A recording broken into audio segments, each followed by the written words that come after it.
Assalamualaikum warahmatullahi wabarakatuh.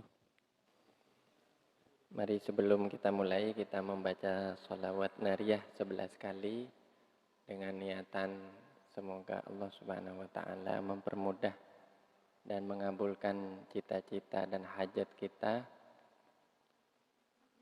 yaitu memperoleh ridhonya Allah serta memperoleh ilmu yang bermanfaat untuk agama dan kehidupan kita. A'udzu billahi minasyaitonir rajim. Innallaha wa malaikatahu yusholluna 'alan nabi. Ya ayyuhalladzina amanu shallu 'alaihi wa sallimu taslima. Allahumma shalli shalatan kamilatan wa sallim salamatan. Sayyidina Muhammadin alladzi tanhallu bihil 'uqadu wa tanfariju bihil kurabu wa tuqda hawaiju wa tunalu bihir raghaibu wa husnul khawa wa yustasqal ghamamu biwajhil karimi wa ala alihi wa sahbihi fi kulli lamhatin wa nafasin bi'adadi kulli ma'lumin lak. Allahumma salli salatan kamilah salaman tamman ala sayyidina Muhammadin alladzi tanhallu bihil 'uqadu wa tanfariju bihil kurabu bihil hawaiju wa tunalu bihir raghaibu wa husnul khawatimi wa yustasqal biwajhil karimi wa ala alihi wa sahbihi fi kulli lamhatin wa nafasin bi'adadi kulli ma'lumin lak. Allahumma salli salatan wa sallim salaman tamman ala sayyidina Muhammadin alladzi tanhallu bihil 'uqadu riju bihil kurabu wa tuqda bihil hawaiju wa tunalu bihir raghaibu wa yustasqal ghamamu biwajhil karimi wa ala alihi wa sahbihi fi kulli lamhatin wa nafasin bi'adadi kulli. Allahumma salli salatan kamilatan wa sallim salaman tamman ala sayyidina Muhammadin alladzi tanhallu bihil 'uqadu wa tanfariju bihil kurabu wa tuqda bihil hawaiju bihir raghaibu wa husnul khawatimi wa yustasqal ghamamu biwajhil karimi wa ala alihi wa sahbihi fi kulli lamhatin wa nafasin bi'adadi kulli ma'lumin lak. Allahumma salli salatan wa sallim salaman tamman ala sayyidina Muhammadin alladzi tanhallu bihi uqadu wa tanfariju bihi tuqda bihil hawaiju wa tunalu bihir raghaibu wa husnul wa istasqal ghamamu biwajhil karimi wa ala alihi wa sahbihi fi kulli lamhatin wa nafasin bi'adadi kulli ma'lumin lak. Allahumma salli salatan kamilatan wa sallim salaman tamman ala sayyidina Muhammadin alladzi tanhallu bihi wa tanfariju bihil kurabu wa tuqda bihil hawaiju wa tunalu bihir raghaibu wa husnul wa yustasqal ghamamu biwajhil karimi wa ala alihi wa sahbihi fi kulli lamhatin sim bi'adadi kulli ma'lumin lak. Allahumma salli salatan kamilatan wa sallim daman ala sayyidina Muhammadin alladzi tanhallu bihil 'uqadu kurabu wa tuqda bihil hawaiju wa tunalu bihir raghaibu wa husnul khawatim Qamamu biwajhil karimi wa ala alihi wa sahbihi fi kulli lamhatin wa nafasin. Allahumma salli salatan kamilatan lim salaman tamman ala sayyidina Muhammadin alladzi tanhallu bihil 'uqadu wa tanfariju bihil kurabu wa tuqda bihil hawaiju wa tunalu bihir raghaibu wa husnul khawatimi wa yustasqal ghamamu biwajhil karimi wa ala alihi wa sahbihi fi kulli lamhatin wa ونفسي بعادات كل معلوم. Semua pahala dari pembacaan sholawat ini dihadiahkan kepada hadratin Nabi Sallallahu Alaihi Wasallam dan kepada pengarang kitab Safinatun Najah dan Sulamut Taufik serta para masyayikh dan guru-guru kita dan kedua orang tua kita. Bisirril Fatihah.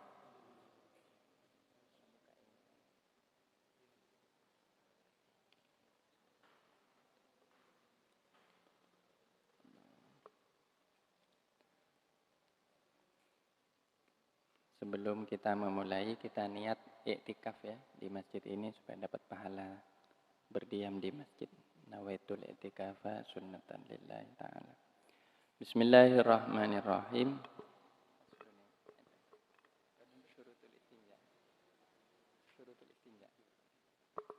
Halaman 3 ya. Halaman 3 kitab Safinatun Najah. Adapun ini ialah pasal syurutul istinja'i, adapun syarat-syaratnya bersuci dari kotoran, yaitu kotoran besar atau kotoran kecil, yaitu berak atau kencing ya.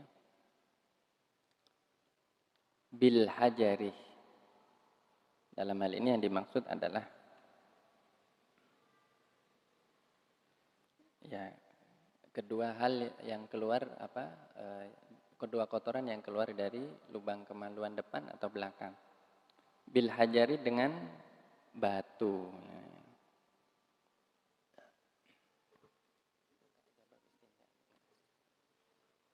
Tamaniyatun adalah 8 hal, 8 perkara. Ayyakuna adalah ada apa istinja itu bisalah tati ahjarin dengan 3 batu. Wa an yunaqqa, dan yang nomor 2 adalah hendaknya dibersihkan al-mahallu apa tempat. Artinya tempat keluarnya kotoran itu. Wa alla yajifah, dan tidak kering an-najasuh.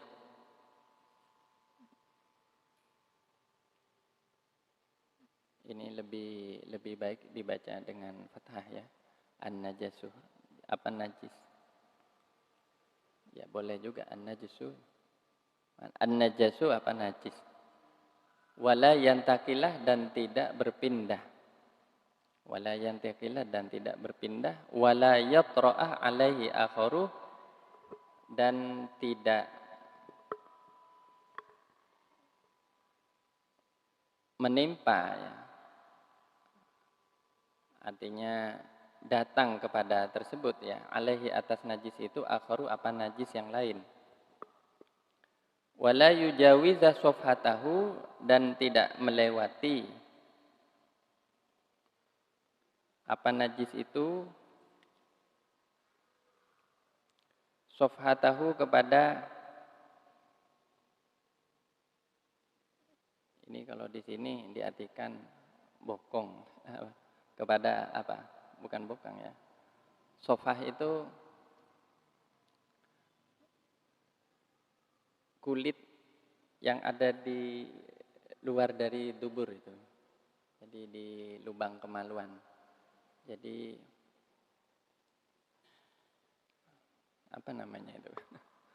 Jadi kulit paling luar dari dubur itu. Jadi ya kulit kemaluan belakang ya, kulit dubur ya, kulit keluar kemaluan yang ada di belakang, yaitu dubur ya. Wa hasyafatahu, dan hasyafah itu ujung dari kemaluan laki-laki. Ujung dari kemaluan laki-laki. Nah ini kalau sofhah ini pada perempuan itu adalah bisa dibilang adalah permukaan dari lubang kemaluan perempuan itu. Ya. Wala yusibahu ma'un, dan tidak menimpahu kepada najis ma'un apa air.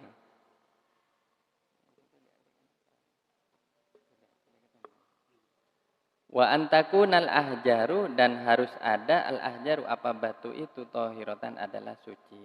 Nah, baik, alhamdulillah ini giliran kami sekarang memberikan keterangan. Kita bersama-sama niat ngaji ya.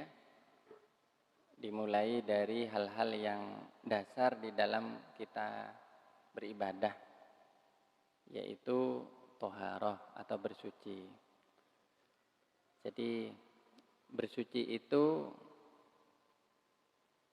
mencakup segala aktivitas melepaskan diri dari dua hal, yaitu najis dan hadas. Ya. Najis itu kotoran yang tampak, yang menghalangi sahnya kita dalam ibadah.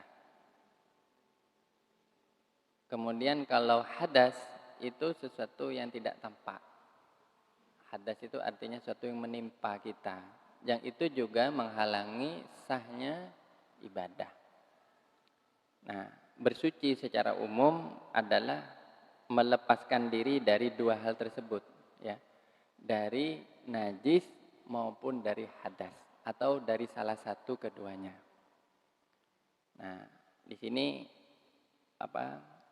musannif atau pengarang kitab Safinatun Najah bernama Syekh Salim bin Sumer rahimahullah itu memulainya dari bersuci.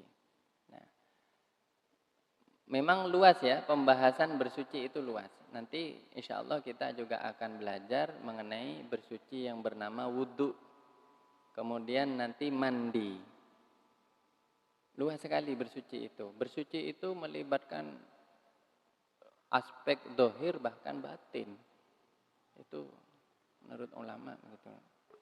Nah, yang dohir ini yang harus kita lakukan secara hati-hati ya. Nah, yaitu kita harus berurusan dengan dua hal ini, yaitu najis dan hadas. Nah, sekarang kita bahas dulu yang najis ya. Jadi najis itu sebenarnya sebelum masuk ke istinja ya. Ya ke sini. Najis itu sesuatu yang sudah ditentukan jenisnya oleh agama, oleh syariat ya. Yang memang itu sesuatu yang tidak pantas untuk dibawa ketika kita beribadah. Najis itu ada dua. Ada yang najis dari dalam diri kita, ada yang dari luar. Kalau dari luar misalnya kena kotoran hewan ya misalnya. Ada yang dari dalam diri kita. Lah ini sekarang berhubungan dengan yang dari dalam diri kita dulu. Apa itu? Sumber najis itu lubang yang keluar dari lubang di tubuh kita itu. Nah, kita tahu ya yang disebut najis itu oleh para ulama sesuatu yang disebut al-qadar sebenarnya ya, menjijikkan. Apa? Kotoran yang menjijikkan itu najis. Tapi tidak setiap hal yang tidak menjijikkan tidak najis ya. Terkadang ada yang tidak menjijikkan tapi najis juga. Seperti apa? Seperti kotoran apa? Kencing bayi itu kan tidak menjijikkan. Bahkan tidak ada baunya. Tapi najis. Tapi kalau yang menjijikkan, yang keluar dari badan kita, itu najis. Nah, coba kita data gitu ya. Kita list dulu dari atas. Ya, yang keluar dari telinga kita tidak najis. Karena telinga itu bukan tempat yang biasa keluar sesuatu. Dari mulut ada dua. Kalau itu berubah dari bentuk aslinya seperti muntah ya, itu najis. Ya. Kalau sudah keluar berubah dari bentuk aslinya. Kalau tidak berubah, tidak najis. Misalnya kita baru makan, terus langsung keluar, dilihat bentuknya masih utuh. Ya, tidak najis. Tuh. Nah, ke bawah.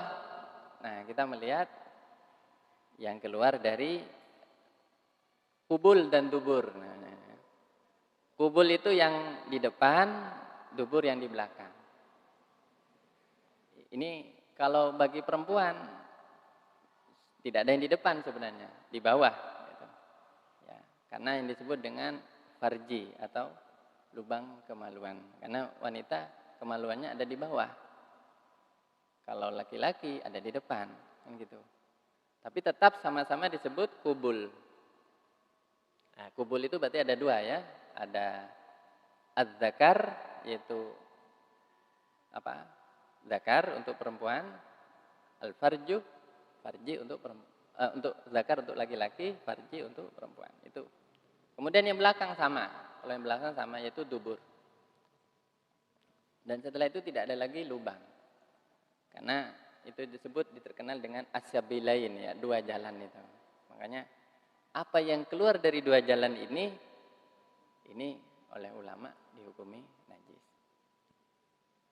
Sekarang kita cross check ya, coba kita cross check ya. Jadi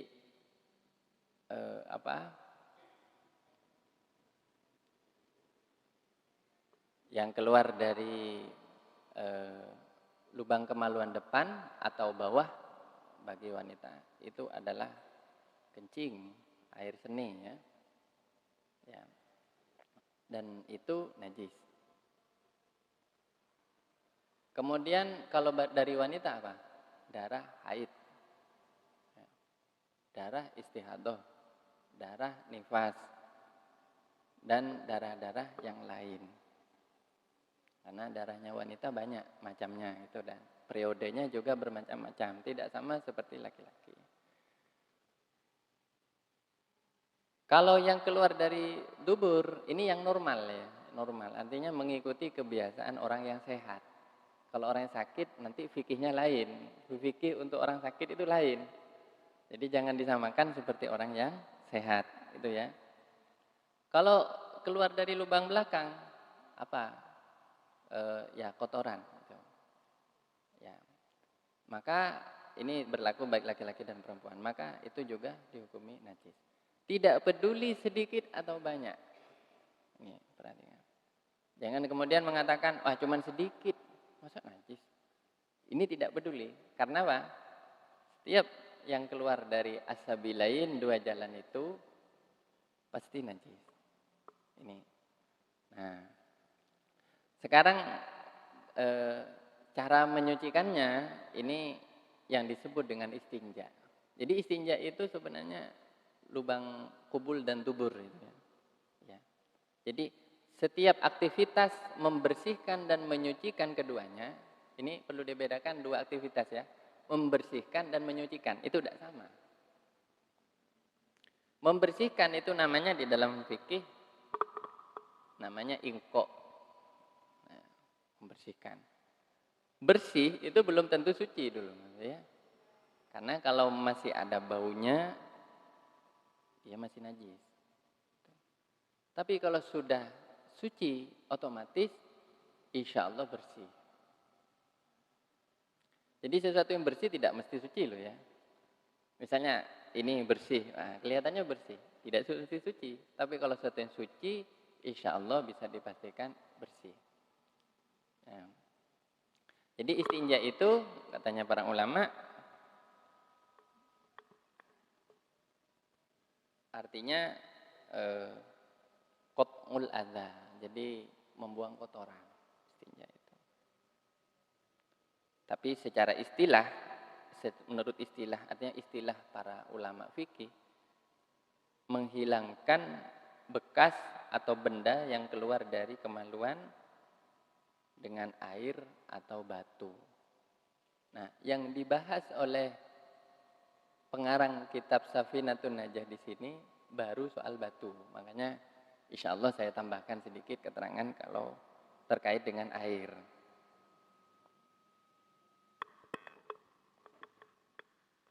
Jadi kalau membersihkan muntah yang keluar dari mulut, atau kotoran yang keluar dari telinga, atau keluar dari mata, keluar dari hidung, itu tidak disebut istinja.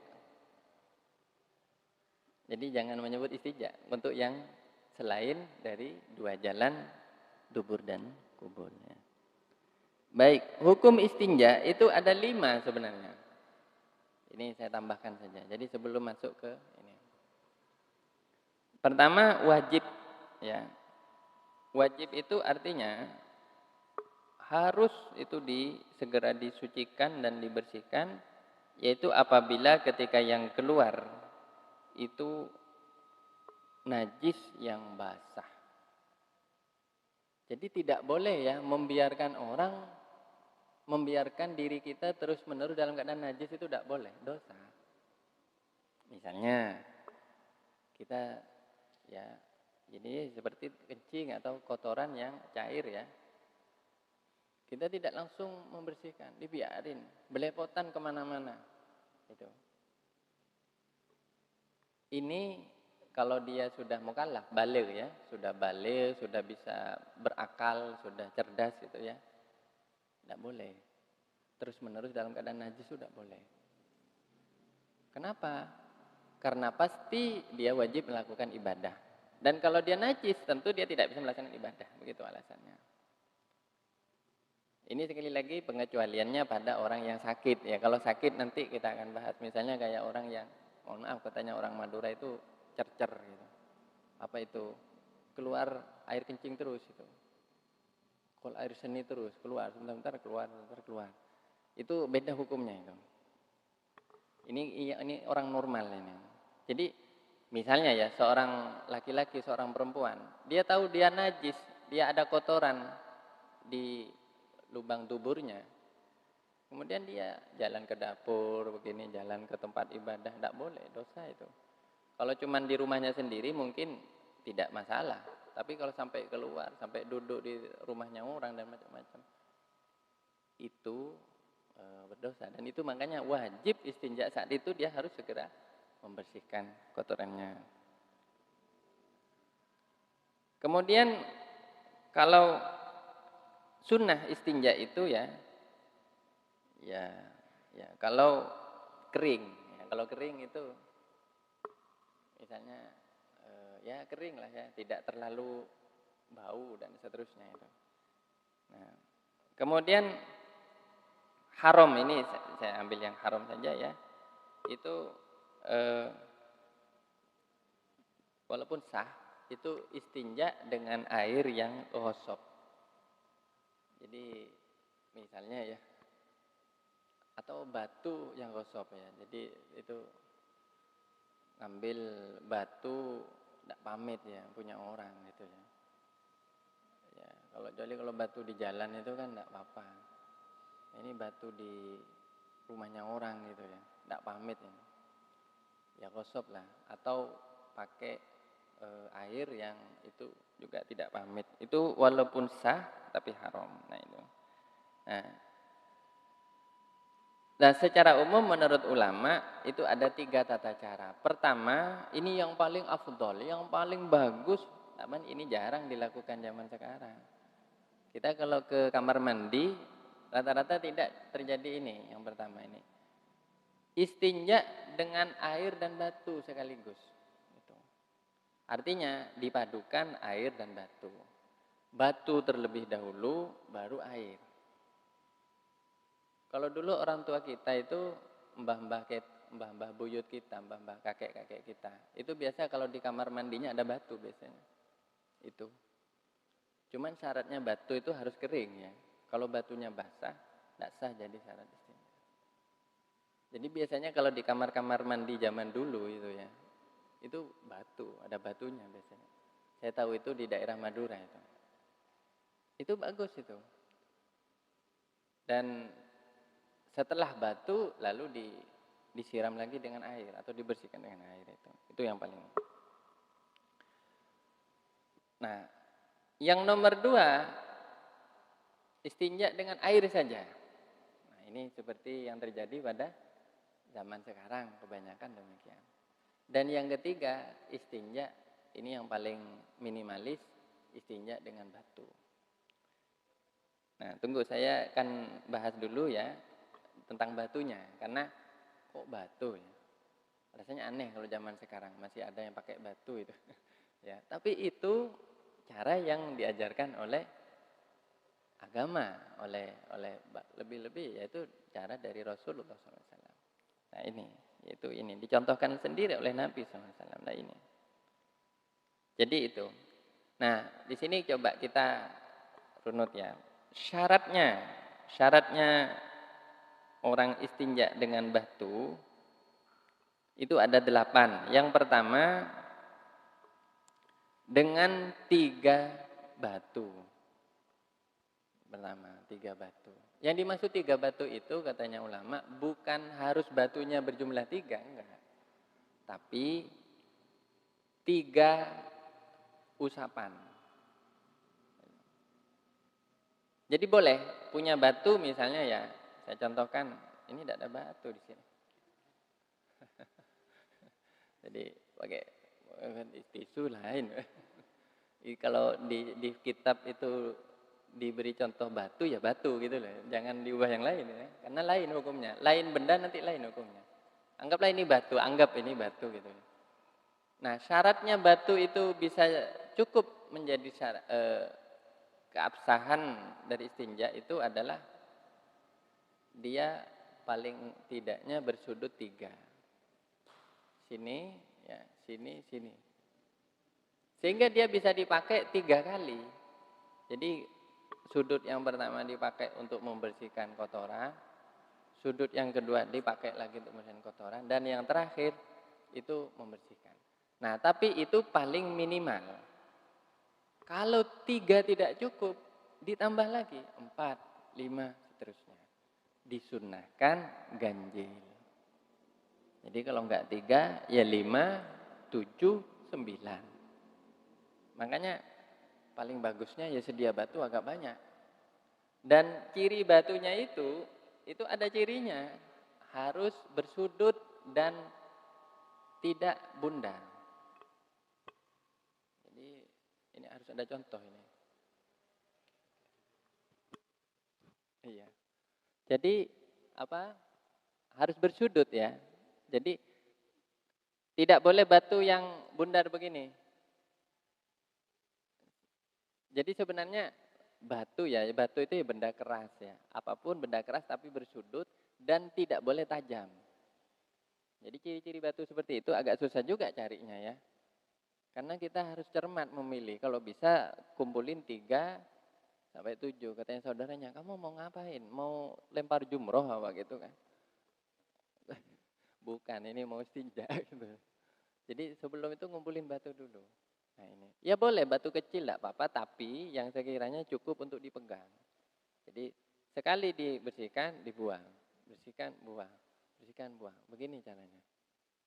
Nah, tapi kalau yang tajam itu makruh ya. Boleh sah, cuman makruh karena menyakiti kepada lubang tubuh kita. Gitu.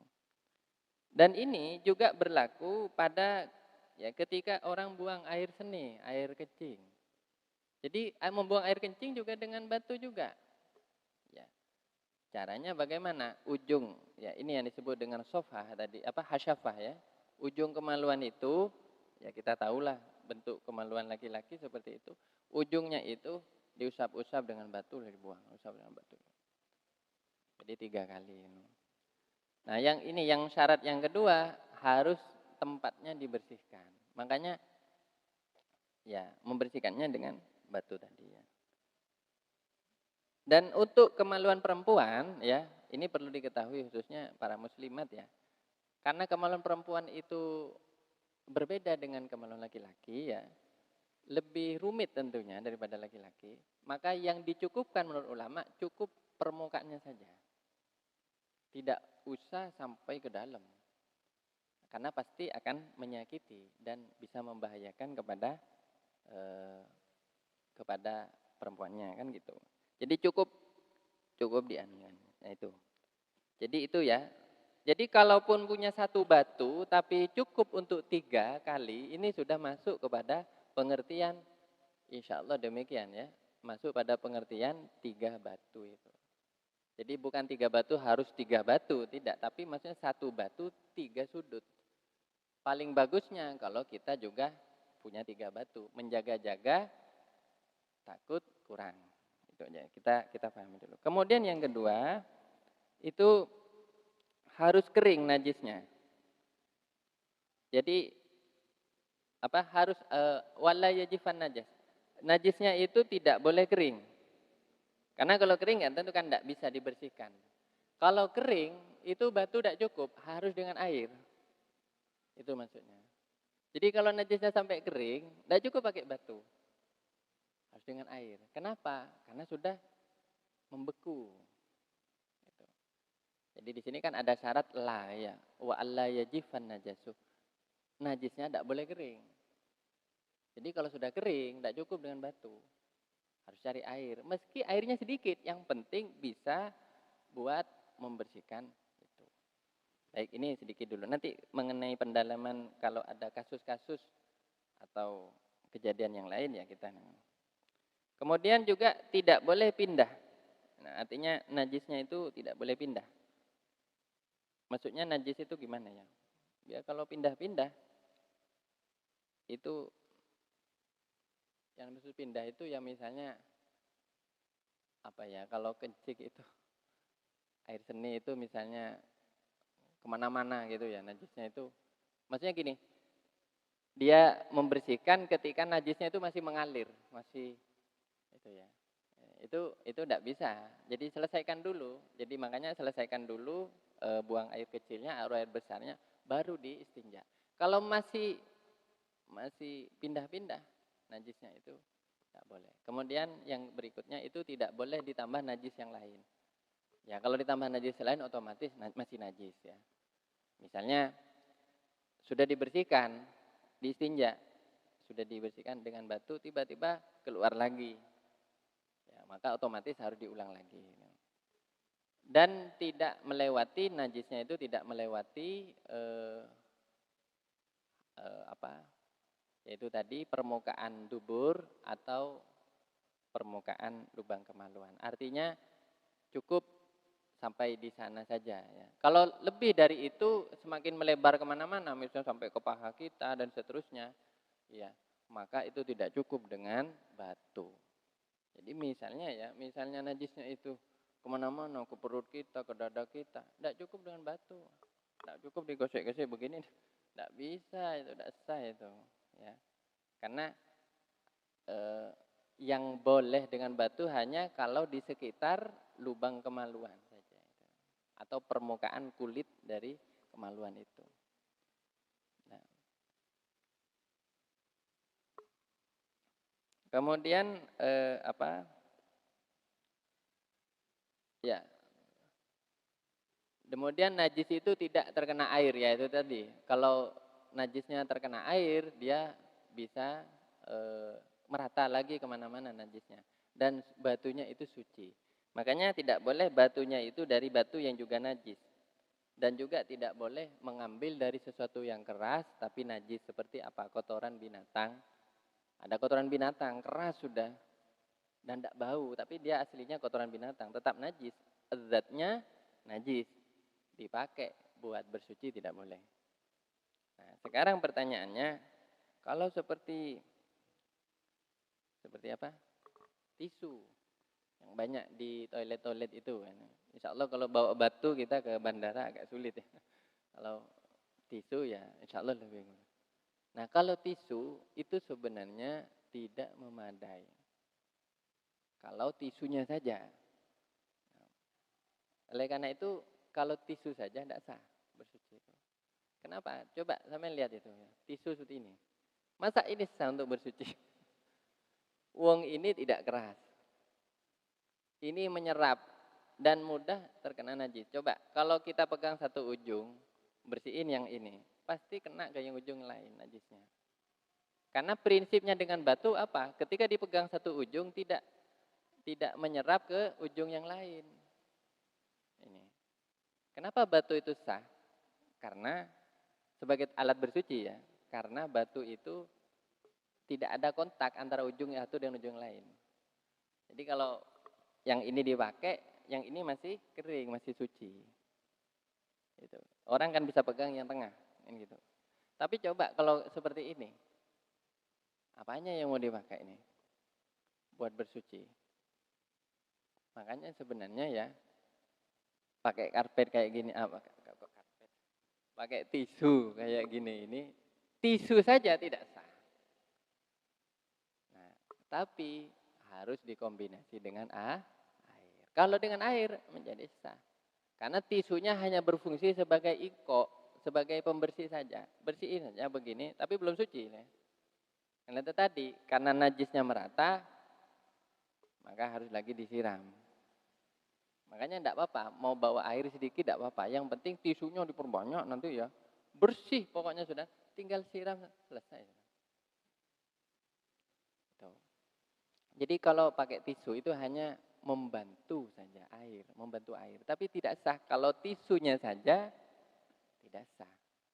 Nah, perkecualian lain, kalau tisunya banyak, sampai dari saking banyaknya dipakai semua sama-sama. Atau digulung begitu ya, tebal, kira-kira tidak kena najis, ya kalau dipakai masih ada yang bagian yang suci, itu bisa dipakai kalau seperti itu. Karena kalau tisu ya atau kain yang tebal ya, kain yang berlapis-lapis begitu, itu bisa dihukumi sama seperti batu bisa. Cuman ya itu, sekali lagi penggunaannya harus berhati-hati dan ya. Oleh karena itu kalau saya menyarankan seandainya ada tisu di toilet itu sekadar untuk membersihkan dan belum menyucikan ya. Jadi kalau cuma bersih iya, tapi menyucikan belum. Harus ditambah lagi dengan air. Dan cara menyiramkannya air itu ya dengan begini. Ya, jadi kalau bisa disiramkan dari atas ke bawah. Pokoknya membersihkan barang yang najis itu, satu yang kena najis itu, membersihkan satu mutanajis yang kena najis itu adalah dengan menyiramnya. Harus sailanul ma, katanya ulama itu harus mengalirkan air, bukan didekatkan lalu dicuci begini, bukan. Itu harus dialirkan dan terpisah. Jadi barulah sah. Walaupun menetes cuma 10 tetes, 3 tetes, 5 tetes, tapi yang penting sudah mengalir itu menjadi suci statusnya. Nah, dicek lagi nanti. Dicek masih ada baunya apa enggak. Kalau ada baunya masih najis berarti. Siram lagi. Pakai sabun lebih baik karena langsung hilang baunya. Gitu. Jadi kalau mau ya kombinasi, pakai tisu, sabun dan air. Tapi itu bukan tata cara yang saya maksud di sini, yaitu dengan batu saja. Nah, kalau batu ya itu cukup dengan batu saja bisa sah gitu ya, dengan syarat-syarat yang telah disebutkan tadi gitu. Baik, ini secara umum sudah bab wudu ya. Ya. Jadi intinya sebenarnya membersihkan kemaluan itu ya, baik dubur maupun kubul, itu paling afdolnya adalah dengan memadukan dua ini. Dan prinsipnya adalah ingkok terlebih dahulu membersihkan tempatnya, baru kemudian mengalirkan air kepadanya. Itu bagi yang ingin mengejar kesempurnaan dengan memadukan antara air dan batu. Bagi yang mencukupkan hanya pada batu, maka dengan syarat-syarat seperti tadi. Dan selain air dan batu, maka tidak ada cara istinja yang lain sebenarnya. Jadi apakah ada misalnya istinja dengan baju misalnya ya, tidak boleh. Bahkan tidak boleh ya beristinja dengan sesuatu yang masih membawa manfaat. Misalnya songkok dipakai buat istinja, tidak boleh. Itu haram. Kenapa? Karena merusak manfaat dari sesuatu yang masih berharga itu. Bahkan istinja dengan emas misalnya, punya emas, istinja mentang-mentang kaya gitu, dibuat, tidak boleh. Pokoknya yang aneh-aneh seperti itu tidak boleh gitu ya. Jadi istinja itu ya memang oleh agama diatur ya air dan batu itu aja. Ya, ini. Jadi ini sebenarnya cara yang bisa dipakai dalam segala situasi. Misalnya di padang pasir ya, kayak sekarang ya ada jemaah haji mungkin nanti di padang Arafah, ndak ada toilet, ndak ada. Ya istinja pakai batu itu, otomatis itu, pakai batu itu. Ya, cuman hendaknya batunya jangan sampai panas atau tajam. Ya. Jadi cari batu yang tumpul ya, yang bersudut tapi tumpul. Yang tidak tajam karena itu bisa menyakiti organ kita gitu.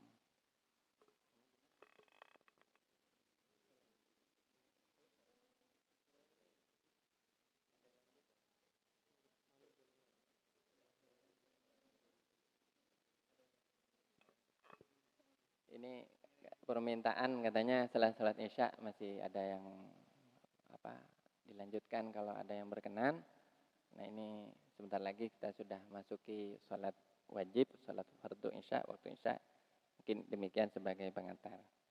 Ya, mungkin sedikit keterangan dari tambahan sama saya. Yang penting diperhatikan juga ya, sebenarnya ini yang tidak masuk pembahasan di sini adalah tempatnya ya. Tempat istinja ini tidak boleh di tempat terbuka. Ya.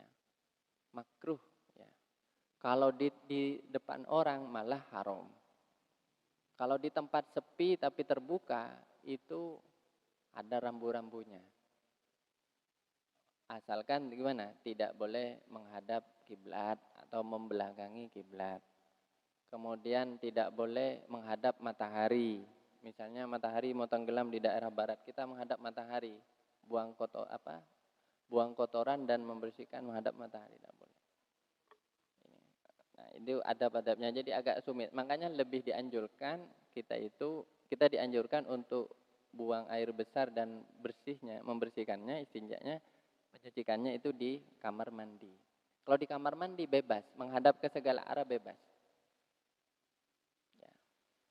Cuman lebih baiknya kalau bisa ya tidak searah dengan kiblat atau membelakangi kiblat. Tapi tidak apa-apa, tidak berdosa. Tidak apa-apa. Misalnya sudah kadung toiletnya hadap ke kiblat. Tapi di kamar mandi asal tertutup, tidak apa-apa. Itu tidak apa-apa. Wallahu a'lam bishawab. Kita sholat dulu ya. Biar lebih mendapat keutamaan sholat di awal waktu ya. Nafa'anallahu bi'uyakum. Assalamualaikum warahmatullahi wabarakatuh. Baik, kajian diteruskan dengan sesi tanya jawab mengenai toharoh atau bersuci. Bagi jamaah muslimin muslimat yang ingin bertanya, monggo dipersilakan.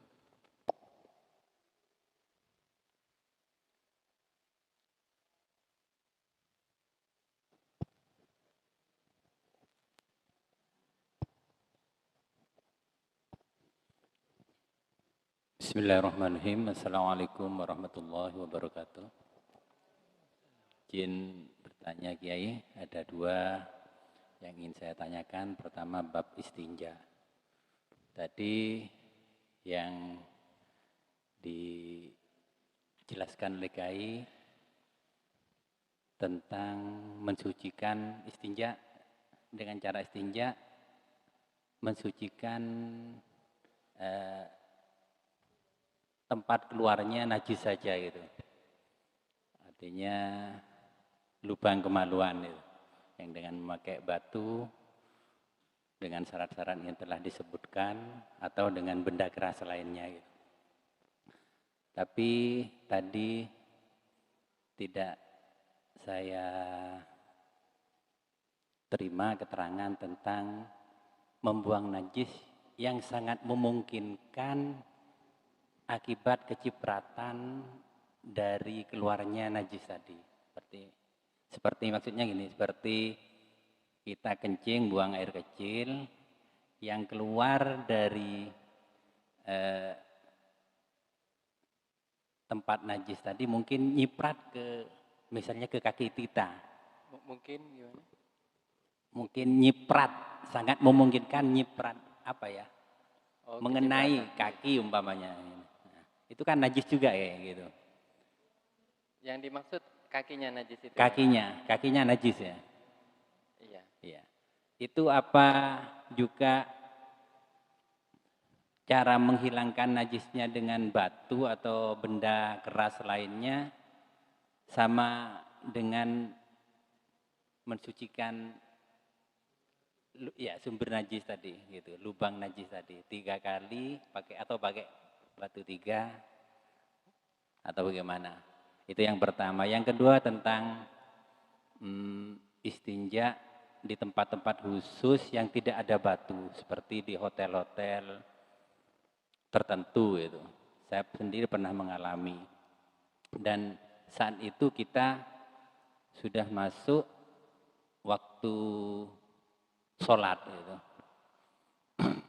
Pernah saya alami sendiri waktu di Makassar, masuk hotel dan tidak ada toilet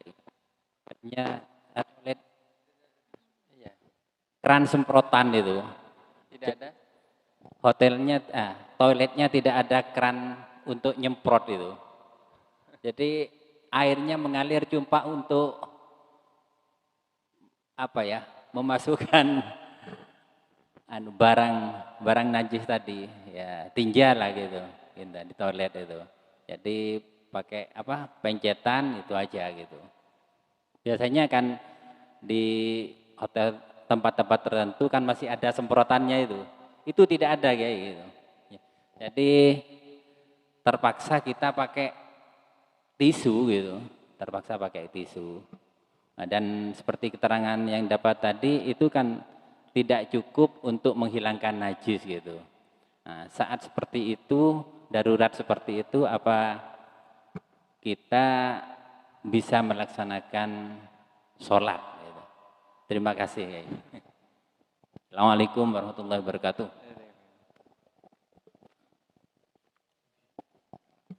Jawab balik. Jawab kamu gimana? Langsung Oke, dijawab. langsung. Jadi, terima kasih. Bismillahirrahmanirrahim. Tadi sebenarnya sekilas sudah saya sampaikan kalau najis itu keluar dari 2 daerah kemaluan itu ya. Kan di sini ada syarat untuk penggunaan batu, syaratnya jangan sampai melewati. Jangan sampai keluar melewati dari 2 kemaluan itu, permukaan kemaluan itu. Artinya dari hasyafah atau ujung kemaluan laki-laki dan sofah yaitu permukaan dubur atau permukaan kemaluan perempuan. Kalau melewati maka tidak cukup dengan batu kan gitu. Karena syarat-syaratnya tidak terpenuhi. Nah, jadi yang ini terkait dengan tadi itu ada kata di sini wala yantakilah dan tidak berpindah najisnya itu. Nah, yang ditanyakan oleh Ustadz Waros tadi terkait dengan perpindahan najis itu, ini ada 2 gambaran. Ya, ini. Jadi kalau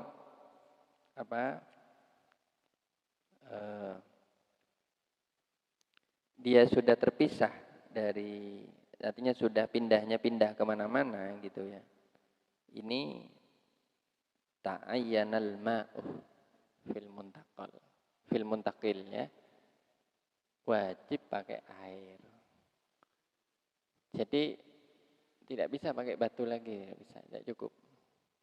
Tetap dihukumi najis. Misalnya pindah kena kaki, kena tangan, kena baju.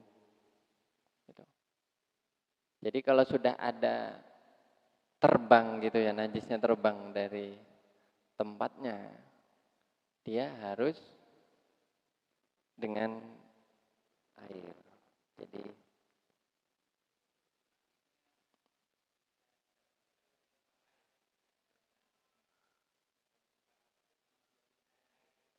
enggak, kalau ada air pakai air. Kalau memang tidak ada air begini, Pak. Jadi kalau tidak ada air, sementara untuk membersihkan najis itu butuh air ya, maka eh, kita itu gambarannya di kamar mandi ya. Kamar mandi bagaimana? Oh gitu. Memang sama sekali tidak ada air, Pak. Nah. Oh, mau di gunung banyak air, Pak. Maksud saya tetap harus mencari air, tetap.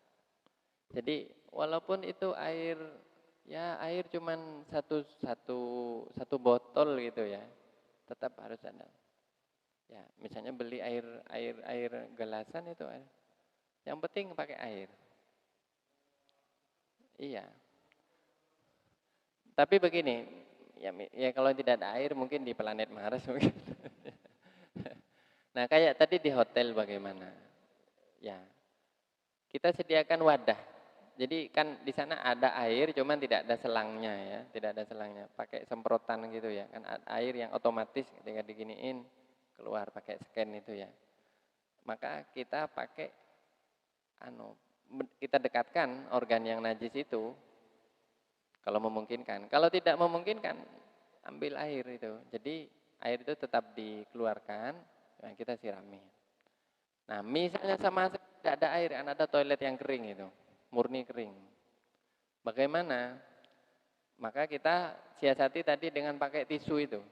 Tapi dengan syarat ya, dengan syarat itu tisu ini banyak. Kalau cuma satu begini, satu lembar tidak cukup. Jadi harus banyak. Tisunya tebal, cukup tebal. Jadi agak dibikin agak besar, baru dibersihkan. Maka itu sah ya, karena itu memenuhi dua fungsi ingkok tadi dan menyucikan, membersihkan dan menyucikan. Kalau misalnya juga tidak ada tisu, bagaimana? Apa yang ada di sana? Barang-barang yang keras itu, tapi tetap dihukumi najis. Jadi kita cuma menjalankan fungsi ingkoknya saja, membersihkan, tapi tetap najis. Bagaimana sholat dalam keadaan najis? Tidak apa-apa, tapi wajib diqodok. Namanya sholat lihurmatil wakti, seperti sholatnya orang yang ada di atas pesawat itu. Jadi kalau sedang dalam perjalanan seperti di perjalanan di hotel, lewat hotel, transit di hotel dan macam-macam, kita merasa sudah pada najis semua ini, kan ya, sulit itu kita memaksimalkan. Ya kalau masih memungkinkan kita pindah hotel, lebih baik kita pindah hotel. Kalau karena Allah masih memungkinkan ya kita mencari sumber air itu. Tapi misalnya hotel juga jauh dan seterusnya, tidak ada air dan untuk bersuci juga tidak bisa, silakan tetap sholat, cuman sholat dalam keadaan lihurmatil waktu saja. Jadi sholat untuk menghormati waktu sholat saja. Ini sama seperti status orang yang perjalanan itu di mana di pesawat itu. Rata-rata sholat di pesawat itu lihurmatil waktu, tidak sah sebenarnya. Sholat di pesawat itu tidak sah, cuman tetap wajib sholat. Bukan berarti meninggalkan sholat, meski kita ada di atas pesawat. Kenapa? Karena syarat untuk orang itu perjalanan itu harus nempel di tanah, di darat. Jadi makanya kalau sholat di udara itu sebenarnya tidak memenuhi syarat sholat. Bukan masalah kiblatnya, kalau kiblatnya kan jelas di bawah, cuman posisinya itu karena dia terbang gitu. Lebih-lebih biasanya di toiletnya juga najis semua itu sudah. Jadi cuman fungsinya satu saja, Ustaz, yaitu ingkok saja, membersihkan saja. Jadi sih kita menjaga kebersihan, oke. Tapi jangan bilang kita sudah suci. Makanya kalau perjalanan jauh, walaupun goes juga, kita bawa salinan gitu. Yang anggaplah pakaian yang pertama itu sudah najis. Meski tidak menentukan yang mana yang najis, tapi kita merasa ini kena najis semua, ini sudah. Anggaplah najis semua. Ya, tapi bersih. Dan segera kita pakai pakaian yang sudah disucikan. Jadi kita mandi dan seterusnya itu nanti di tempat yang memungkinkan. Jadi memang dilema juga ya. Kalau kita anggap itu suci, padahal tidak memenuhi syarat. Dan untuk air tidak harus air 2 kula. Karena kalau air 2 kula itu untuk menghindari air yang mustakmal. Air walaupun tidak sampai 2 kula, asal suci dan menyucikan, ya tidak dipakai untuk berwudu dan sebelumnya, ya artinya tidak air wudu sebelumnya, air itu masih suci dan menyucikan. Meski cuma 1 botol itu sudah bisa menyucikan. Sebenarnya kita tetap harus nyangu air gitu, nyangu air harus kemanapun harus nyangu air, ya. Ya. Dan air itu tidak apa-apa Pak, walaupun diminum. Karena bersuci pakai air minum itu tidak apa-apa, makruh cuman. Makruh.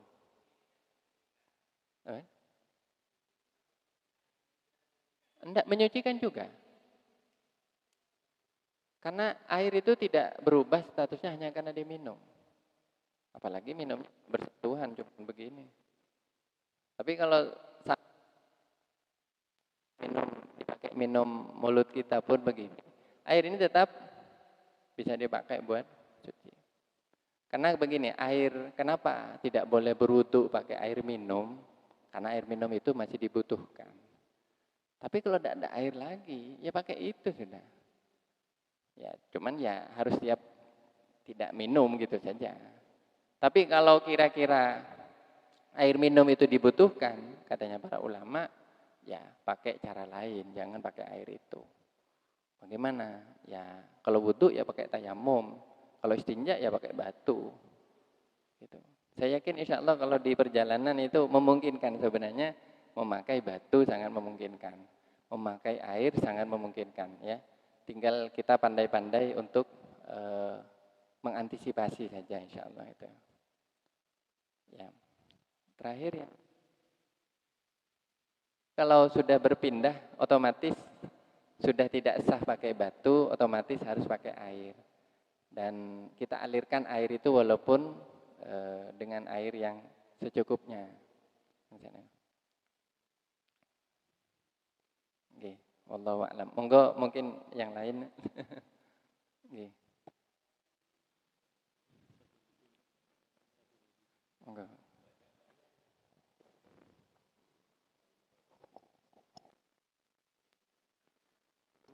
Assalamualaikum warahmatullahi wabarakatuh. Tanya Kiai, untuk hukum istinja tapi menyakitkan tubuh sendiri itu bagaimana? Contohnya, ketika tidak ada air, hukum istinja tapi menyakitkan tubuh kita sendiri gimana? Menyakiti tubuh kita sendiri. Contohnya punya penyakit wasir gitu. Dipegang saja kan sakit, apalagi dikena batu yang agak kasar gitu. Terus bagaimana hukumnya ibadah atau sholatnya orang yang sakit stroke, sementara badannya itu tidak suci. Misal sudah dibersihkan tapi ketika sholat atau ibadah tidak sengaja yang sakit itu berak atau pipis. Itu gimana? Ya, makasih. Kemudian kalau stroke-nya itu parah, nah kita kan nggak tahu ini orang itu mau ibadah atau gimana. Yang penting kita menyediakan pas waktu sholat dibersihkan atau disucikan atau gimana, atau bersuci sendiri gitu. Terima kasih. Ini fiqhul marid ya, kayaknya orang sakit. Jadi disampaikan bahwa apa yang tadi dipaparkan itu tidak semuanya berlaku pada keadaan orang yang sakit. Karena orang sakit itu namanya orang sakit itu ada pengecualian. Mengenai orang yang tadi itu ya punya penyakit ambeien ya, wasir, atau juga kalau penyakit wasir mungkin masih bisa pakai air kan ya, jika memungkinkan masih pakai air. Jadi saya kira begini, ini batu ini yang pembahasan kita pada malam hari ini semata-mata sebagai satu alternatif ya. Ya. Jadi bukan berarti harus pakai batu, enggak gitu. Jadi minta tolong dipahami ini bukan keharusan. Cuman kalau mau pakai batu ini loh syarat-syaratnya gitu loh. Makanya tadi syaratnya ada 8 kalau mau pakai batu. Tapi kalau pakai air tidak ada syarat-syarat yang banyak seperti ini. Kenapa? Karena air lebih fleksibel. Yang penting satu kalau air, suci dan menyucikan. Itu sah. Kalau air itu tidak ruwet. Makanya kalau pertanyaannya terkait dengan batu, tentu kalau batu itu sampai menyakiti, ya batu itu hanya cukup membersihkan bagian yang tidak menyakiti saja. Kalau kira-kira menyakiti ya lebih baik melakukan saran saya al-jam'u bainal hajar wal ma, mengumpulkan antara air dan batu. Jadi lebih baiknya pakai air dulu, ya, pakai batu dulu di bagian-bagian yang tidak sakit dan sisanya pakai air. Kalau air itu masih menyakitkan juga, ya tadi kembali ke status hukum daimun najas, najis terus itu, orang yang najis terus ya, sama kayak tadi itu ya, orang yang kata saya itu cercer itu, keluar air kecil terus. Maka orang yang seperti itu ya, itu kalau ikut pendapat Imam Asy-Syafi'i, mazhab Asy-Syafi'i ya, ada banyak pendapat ulama tentang itu. Ada yang mengatakan cukup wudhu 1 kali maka sholatnya sah. Yang penting wudhunya dalam keadaan suci, tidak sedang cercer atau tidak sedang. Ada yang mengatakan seperti Imam Syafi'i, wajib wudhu setiap waktu. Jadi hukumnya itu separuh kayak tayamum, setengah kayak tayamum, tapi bukan tayamum. Jadi agak mirip tayamum gitu ya. Tayamum itu kan wajib setiap waktu kan. Setiap masuk waktu wajib dia bersuci. Demikian juga orang yang seperti itu, orang yang gampang-gampang keluar kotoran, sehingga kalau dia sulit untuk memastikan kapan dia keluar, nah, saya mau sholat keluar lagi, maka dia begitu masuk waktu sholat langsung wudhu ya, bersihkan dan wudhu dan sholat. Meski dalam keadaan seperti itu diampuni, karena tidak dianggap batal sholatnya. Itu dalam keadaan sakit. Nah, kalau orang setruk bagaimana? Orang setruk yang sudah tidak bisa bersuci, maka keluarganya yang wajib mewudukkan. Karena dia itu statusnya ya sama kayak ya kalau tidak bisa berwuduk, menyentuh air juga sakit, tayamum. Jadi kalau orangnya masih bisa tayamum sendiri. Kalau orangnya bisa masih wuduk sendiri atau tayamum sendiri. Tapi kalau tidak bisa, maka ahlunya ya, keluarganya itu. Jadi orang di sampingnya membantu dia untuk bertayamum. Kalau saran saya tetap bertayamum karena mungkin dia tidak bisa keluar ya dari tempat tidurnya, dia bertayamum. Yang penting tetap sholat. Nah, dan mengenai sholat kan kewajiban orang sholat yaitu ketika orang itu sadar ya, selama masih sadar. Nah, kalau sudah setruknya tidak sadar, artinya lebih banyak tidak sadarnya, maka itu sudah tidak dikenai wajib sholat ya, sama kayak orang orang gila ya, kecuali masih menuntut waktu. Kalau dia tidak sadar 2 jam, tapi 1 jam terakhir dia sadar dan masih ada waktu, maka wajib sholat. Nah, kalau dia lewat dari waktu itu dan tidak, ya qadha gitu. Pokoknya tetap wajib sholat. Cuman tata cara sholatnya tadi, dia tidak bisa berwudu ya, kan gitu ya Iqbal ya. Kalau mau ta'dzir ya, orang berwudu tidak bisa wudu sendiri, diwudukkan oleh orang lain. Jadi dia cuma menggerak-gerakkan bagian yang dia bisa. Dan tidak bisa berwudu, ya opsinya yang kedua adalah dengan tayamum. Tapi tidak ada dispen dia tidak usah wudu dan tidak usah tayamum, apalagi tidak usah sholat. Itu tidak ada. Meski sakit separah apapun. Kemudian satu lagi, ini kan berlaku hanya pada istinja. Kalau misalnya darah, membersihkan darah dengan batu apa sah? Nggak sah. Jadi misalnya paha kita atau bokong kita atau punggung kita keluar darah. Itu kan najis ya. Darah yang mengalir itu najis. Maka tidak sah dengan batu. Jadi ini sekali lagi batu ini memang terikat syarat-syarat yang cukup khusus ya. Ada syaratnya yang memang khusus. Bahkan tadi disebutkan tidak boleh keluar dari daerah kemaluan. Gitu. Keluar dari daerah kemaluan, sudah nggak pakai batu, berarti masuk kepada hukumnya istinja dengan air. Termasuk membersihkan dengan air, seperti tadi itu. Jadi kalau sudah kotoran itu air. Misalnya tidak ada air, ya sudah. Sholat saja sudah dengan kotoran tersebut. Tapi tadi dalam status sebagai hurmatil waktu. Ya.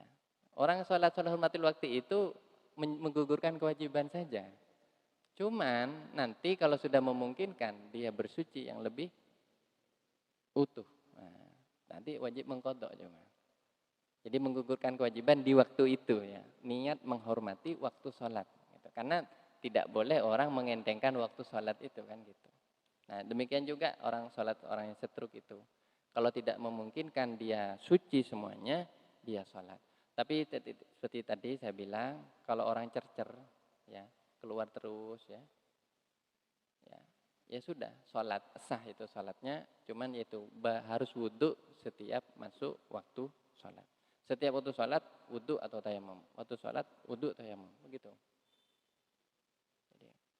Nah, terkecuali ya sudah tidak sadar alias koma, sudah struknya sudah sangat parah, sudah tidak sadar, itu sudah tidak lagi ada kewajiban sholat kepadanya. Dan juga tidak wajib diqodho orang seperti itu. Kenapa? Ya namanya orang sudah tidak sadar. Tapi selama dia sadar dan masih masih ingat kewajiban sholat, wajib sholat. Meski dengan kondisi yang sangat penuh keterbatasan. Gitu ya.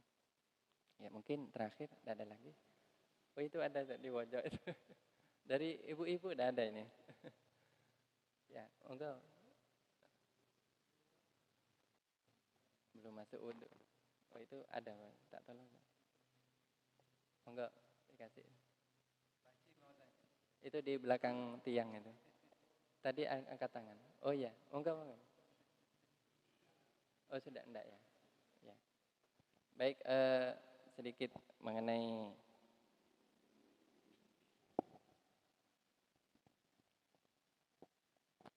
oh ya ini tidak cukup ya, tidak sama dengan batu, itu juga beristinja dengan kaca ya. Kaca itu udah beling ya. Ya misalnya ada itu walaupun kacanya sudah sedikit mulus gitu, tapi itu tidak sama hukumnya dengan batu, meski keras ya. Dan juga kayu ya, kayu itu tidak sah istinja dengan kayu itu. Jadi kenapa? Karena kayu bukan batu, itu intinya begitu. Nah, apalagi kayak tisu ini kan. Makanya kalau tisu ini jelas-jelas sebenarnya tidak masuk dalam kategori alat untuk beristinja. Jadi sekali lagi saya dudukkan persoalannya, tisu itu semata-mata untuk membersihkan. Ya. Jadi kalau pakai tisu hendaknya tetap disertai dengan air ya, untuk hati-hati. Kemudian juga tidak boleh juga beristinja dengan tulang ya, tulang, kotoran binatang atau kotoran yang lain. Termasuk juga dengan kertas yang di dalamnya bertuliskan ilmu ya. Ya, jadi kalau ada ilmu misalnya dengan kitab gitu nggak boleh. Nah, itu tadi. Jadi ya ini perlu dipraktekkan memang, karena memang jarang kita beristinja dengan batu, walaupun ini sangat afdol ya. Kemudian kesunahannya ya hendaknya mengganjilkan ya. Kemudian beristinja dengan tangan kiri. Ini sunnah. Walaupun tidak berdosa atau tetap sah walaupun dengan beristinja dengan tangan kanan. Jadi caranya ya batu itu dipegang dengan tangan kirinya. Jadi kemudian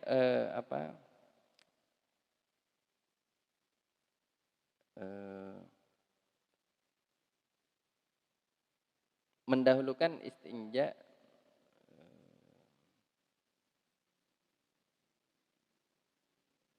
daripada wudhu. Nah, ini juga disunahkan menggosok-gosok tangan dengan tanah ya, dengan tanah setelah beristinja, setelah membuat istinja. Jadi ini sunnah ya.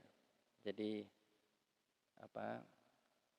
Jadi setelah beristinja itu dicampur dengan debu ya, gitu. Jadi tangan kita itu biar nggak lengket dengan batunya itu atau dengan bekas batunya itu. Ya. Tapi ini dengan syarat ya tidak ada najis ya. Kalau tangannya najis ya tetap harus pakai air. Ya, dan membaca doa ya. Jadi setelah beristinja membaca doa. Salah satu doa Nabi yang paling ringkas yang ini bisa diamalkan kalau keluar dari tempat WC ya. Doanya Nabi SAW itu satu kata, ghufronak. Jadi Nabi berdoa ghufronaka. Itu saja doanya. Jadi artinya mohon ampunanmu ya Allah itu ya. Jadi kalau keluar dari tempat WC doanya bagaimana? Padahal belum wudu ya. Ghufronak. Ya. Kalau doa setelah wudu kita tahu ya. Seperti itu sudah doanya. Yang panjang itu ya. Nah, doa yang keluar dari WC, ghufranak. Kalau doa masuk WC, Allahumma inni a'udzubika minal khubuthi wal khaba'ith. Nah, keluar dari WC itu doanya satu kalimat cuman ya. Satu kata ya, ghufranak. Nah, satu kalimat itu dua-duanya. Ghufranak artinya ya Allah, aku memohon ampunanmu. Gitu. Jadi ghufranak. Begini sudah cukup. Itu doa yang maksur ya datang dari Nabi sallallahu alaihi wasallam. Ya, mungkin itu ya, dan berikutnya insyaallah bab wudu mungkin akan dibahas oleh para narasumber yang lain insyaallah. Demikian ya, semoga menjadi ilmu yang bermanfaat ya. Dan jika masih ada pertanyaan mungkin bisa disimpan untuk pertemuan yang berikutnya. Mari kita tutup dengan pembacaan doa. Semoga apa yang menjadi niatan kita ini diberi pahala sebesar-besarnya oleh Allah. Karena ini majelis ilmu ini sangat penting. Saya selalu ingat ya pesan dari atau kebiasaan dari guru kita almarhum Kiai Hasan Abdul Wafi itu. Beliau itu selalu bilang di mana-mana, di musholla, di masjid-masjid hendaknya diadakan pengajian S2 kata beliau. Sulam Safinah. Jadi kalau kita ngaji ini insya Allah gelar kita S2. Jadi Sulam Safinah. Memang istilah Sulam Safinah itu kitab yang maksud Sulamut Taufik dan Safinatun Najah itu. Dan ya kitab ini memang kitab yang sangat luas pembahasannya kalau diluaskan ya. Memang tapi ini kitab dasar memang, dan saya sangat mengapresiasi di masjid ini mengkaji dua kitab ini. Semoga kita istiqomah ya di dalam mengkaji ini. Ala hadinnya bisiril Fatihah. Bismillahirrahmanirrahim. Bismillahirrahmanirrahim. Alhamdulillahirabbil alamin. Hamdan yuwafi ni'amahu. Ya Allah ya Rabbana. Baghi li jalali wajhil karim. Allahumma taqabbal minna salatana wa qiyamana wa ruku'ana wa sujudana. Allahumma taqabbal minna a'malana wa niyatina ya Allah fi hadzal majlisil mubarak ya Allah. Wa surra ruha sayyidina wa nabiyyina Muhammadin sallallahu alaihi wasallam bima amilna bima nawaina fi hadzal majlisil mubarak ya Allah. Tafaqquhan lidinina bi rahmatika ya arhamar rahimin. Allahumma faqihna fid din wa 'allimna al-kitaba wat ta'wil. Allahumma iftah 'alaina futuhal 'arifin. Allahumma ja'alna wa ahlana wa auladana العلماء العاملين الصالحين النافعين المصلحين المتقين في الدين والدنيا والآخرة. اللهم إنا نسألك إيمانا كاملا ورزقا حلالا طيبا واسعا مباركا وعلما نافعا وعمرا مباركا ورزقا وأهلا مرضيا وذرية طيبة. ربنا هب لنا من أزواجنا وذرياتنا قرة أعين واجعلنا للمتقين. ربنا هب لنا من لدنك رحمة ربنا آتنا في الدنيا حسنة. اللهم اغفر لأمة سيدنا محمد اللهم ارحمنا. جزا الله سيدنا محمدا عنا خيرا. جزا الله سيدنا محمدا عنا ما هو أهله. ربنا تقبل منا بسر الفاتحة. بسم الله الرحمن الرحيم. الحمد لله رب العالمين. مولاي صل وسلم دائما أبدا على حبيبك خير الخلق كلهم هو الحبيب الذي ترجى فاعته لكل هول من الأهوال تحمي يا رب بالمصطفى بلغ مقاصدنا واغفر لنا ما مضى يا واسع كرمي يا أرحم